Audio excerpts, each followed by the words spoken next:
I just moved to Johannesburg from Kimberley. Schooled at Ferndale High School. It was my first year of Ferndale. I was in Standard 8. And everybody said I spoke funny, not knowing what they were talking about, because I thought all of them spoke funny. And I ended up having some of the best years of my life, starting at 16. When I was 16, I was in matric. I was addicted to Mix-It, and I used to spend a lot of time at Bowls Club getting drunk off one beer. I had a crush on a girl named Gemma. My mom actually wanted to name me Gemma, so I thought it was meant to be. Unfortunately now, it's not, because she's got 5 kids, obviously 15. Well, she would add 15 with me. I think that's valid. 16 wasn't a very good year for me. When I was 16, well, I can't really remember exactly when I was 16. I know I was obviously still in school, but I can remember just before I was 17. And I know this for a fact because I found a letter that I'd sent to numerous radio stations in South Africa asking them for a job to actually come and look what the radio station looks like and if I could come and join the team. Obviously, I got no replies, but 8-9 years later, here I am working at one of the biggest commercial radio stations in the world.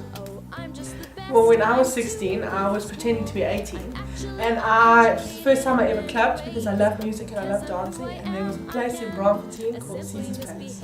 That was where you found me. We used to sort of pack our bags in the morning and walk into the veld and see what we find, eat our sandwiches and our baked beans and come home.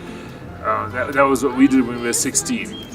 Other than getting rugby injuries and those type of things, so hence I'm not a major rugby player anymore.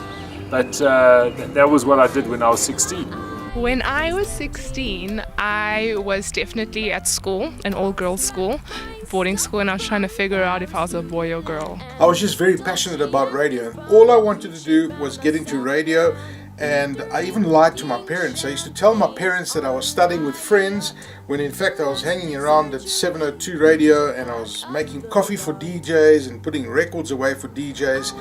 And then I used to phone in the afternoons and do voice impersonations and sound effects on the different radio stations. And all I wanted to do was get into radio. I had no interest in school. Like wherever I was, there was trouble. I made parties. That's where I was when I was 16.